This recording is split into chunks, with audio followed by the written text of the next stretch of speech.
Recording. Hello everyone. Hello AP students, and welcome to Civics in Action with Mr. McGravy. This is the AP Remote Learning Civics television show, and after some technical difficulties, our guests are all here.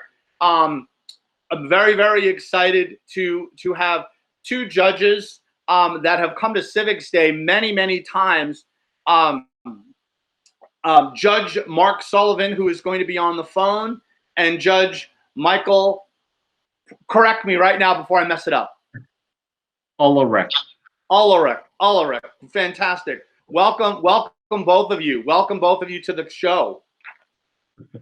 Thanks, Mr. Okay, so excellent. So we have Justice Sullivan on the phone. He is on speakerphone, so we'll be able to get access to everything. What I would like to do is I'm just going to start off you kind of lightly, and I'm just going to start with you, Michael. If you could just tell me how you're doing, how's your family, how's everything been going for you in the past 2 months? Well, I'm sure, my answer is pretty much similar to everyone else out there.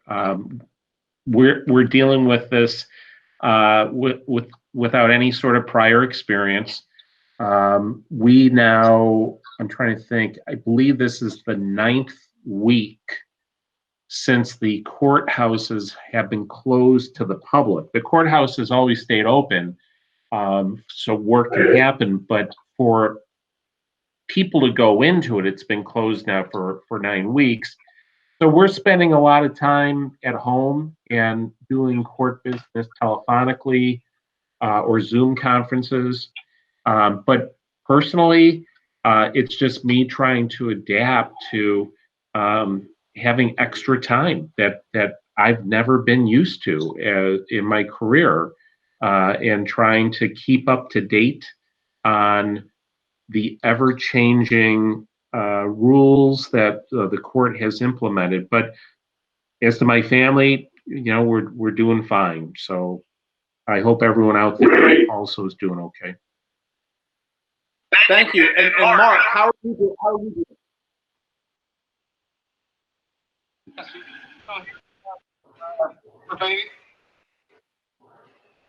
Hello. Can't really hear me. Okay, let me try and put that closer. Try it again. Yeah, so can you hear me now? As the saying goes. Good. Okay. Yeah, so our family's doing, as Judge Uhlarik had said, our family's doing pretty much what everybody else is doing. We're hunkered down, trying to make the best of this situation. It's amazing how all the simple things in life that you used to take for granted, now I'm longing for those. Just having a conversation with my brothers and my family, my extended family, going to visit my mom, going to visit my in-laws, and just to go out for a cup of coffee and a bite to eat is now it has been so difficult. So I find that the family is growing closer. I got 4 boys, and where I wouldn't say they're always at each other's throats, but now we're forced to live with each other and get along. So it's been kind of nice to see them all, playing video games together. We play board games together. So I think in many ways it's brought the family closer together. But each one of us is longing for the time or for the days when we can just go back to normal, so to speak. But I think that's pretty far off. Well, thank you for the update. I'm glad both of you and your families are doing well. So the topic of today's discussion is the Judicial Branch, which clearly you both know quite a bit about. You're part of the Judicial Branch. I think it's great that students are going to be learning like Civics Day. I wish we were at Civics Day like you both come, but unfortunately that's not in the card. So I've been trying these remote Civics Day talks, and Senator DiZoglio is coming on next week, and we had Representative Minicucci and Senator Tarr. So we've had a lot of really great guests.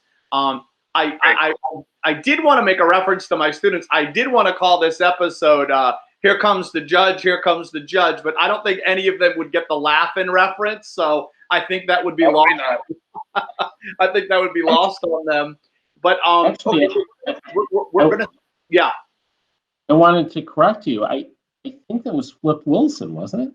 I thought it was Sammy Davis Jr. on Laugh-In. Maybe I'm wrong. Oh, that's a good one. We'll have to research that We'll have to later. research that, and before we can figure that out. So we're going to start off with Michael, and and then we'll flip it over to Mark.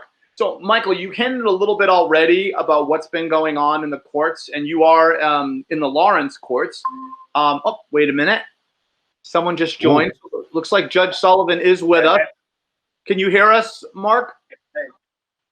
I'm still on the phone, but I still have no camera here, so still working. So we'll just go with the M. That's perfectly fine, Mark. It's better than being on speakerphone. So that's great. Excellent. Okay. So, Michael, we're going to start with you, and then this question will go to Mark. How has your job as a Lawrence judge changed during the COVID-19 crisis? Some questions that my students had that they asked me. Are trials still going on? What's the plan moving forward with some of the pending cases? Virtual trials, those types of things. So if you wanted to touch upon any of those, that would be great, Your Honor. Sure. So when people think about a courtroom, they picture people in the courtroom, such as the judge, the attorneys, the clerk, the court officer, the defendant. So since this struck, I think the courthouses closed on Monday, March 16th. That was the day before St. Patrick's Day, if I recall. And the doors have remained closed. And I want to be clear on this because I learned this the other day. Technically, the courthouse doors are not locked. They are open, but the public just can't come in. And I think that's a very important symbolic gesture that the trial court has done. Because one thing we want to make sure and hope the public understands this, even though there have been an abundance of changes and closings, whether it be restaurants or different agencies, the Massachusetts trial court, we have not shut down. So we're still open for business. The difference is how we go about it. And instead of picturing a courtroom filled with people, we now have to transact court business in a different way, and that's the virtual way. So we have been incorporating telephonic conferences. We have just begun using Zoom conferences to transact court business. And Lawrence District Court is one of the busiest district courts in the state. But like all the courts around the Commonwealth, obviously the number of cases we're dealing with on a daily basis has been slashed. Our priorities right now are so-called emergency matters. And I think to make it clear and easy for your students to understand, our concern right now would be for those, and this is in the criminal realm, not the civil practice. Our focus right now is more on the criminal cases. Any individual who is incarcerated, so whether they're held pending a trial on bail or if they're serving a sentence, those are the individuals we need to really work on their cases, because obviously due process issues are at issue. And we have to make sure that those individuals' rights are protected as much as we can while we're dealing with this pandemic. So I can tell you, and we can talk about this in more detail, and Judge Sullivan can go into more detail, but our Supreme Judicial Court, which is the highest court in Massachusetts, they have been issuing standing orders since mid-March. Basically, those are updates, new ways of operating. And they basically have said, we have to put a hold on jury trials. right now there will not be any jury trials until July 1st, and that's fluid. That could change. We might be able to do non-jury trials, so that would be where a judge becomes the fact finder, not the jury. And if we do those would be facilitated over a Zoom conference. But for now, we're not going to be able to have jurors or trials conducted in the traditional manner. And it raises a lot of issues. So I'm going to throw that over Judge Sullivan if he has anything to add to that. One of the things that's happened as a result of this pandemic is that the concerns by the executive office, the governor, his concerns and concerns for public safety have now clashed with constitutional principles. You've heard it said that we're a nation of laws. Our country is founded upon those principles, and we broke from Britain. But so those, we don't want to thwart those constitutional principles. So here you have that clash. That's what keeps peace, order, and stability in our communities, in our states, and in our country is the rule of law and the enforcement of those rules.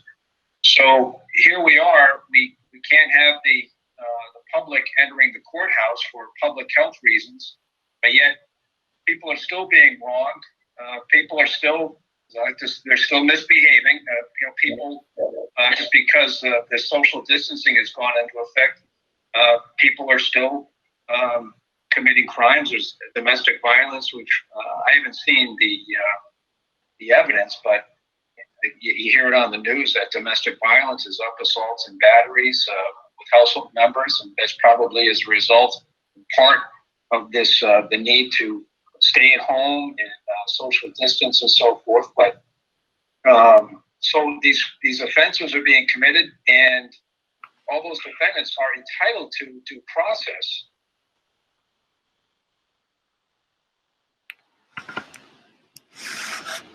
You guys hear me all right?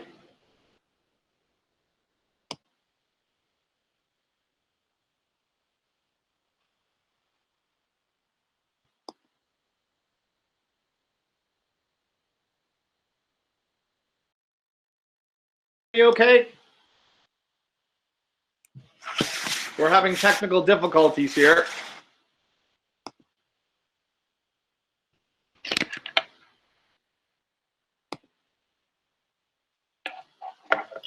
Can you guys hear me all right? Can you guys hear me okay?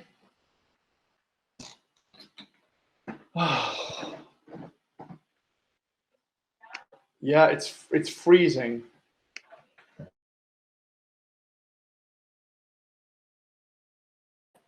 Go into the internet and make sure it hasn't tried to switch to the extension. He left the meeting. He left the meeting. I'm so sorry. Technical difficulties, everybody. Hopefully, the judges will join. Unfortunately, they left the meeting, so we're having some technical difficulties. So while I'm waiting for them to come back, maybe we can possibly talk about a few things that the judges talked about. And that one thing was due process. And when talking about due process, it's important to know that everyone needs to follow the same type of procedure for every single person to make sure that everyone gets a fair trial. So I think what I'm going to do, ladies and gentlemen, is I think I'm going to make this part 1 of the episode, and then possibly we can move on again. So I apologize for the technical difficulties. We seem to be bounced out of the call. So we're going to try it again for part 2.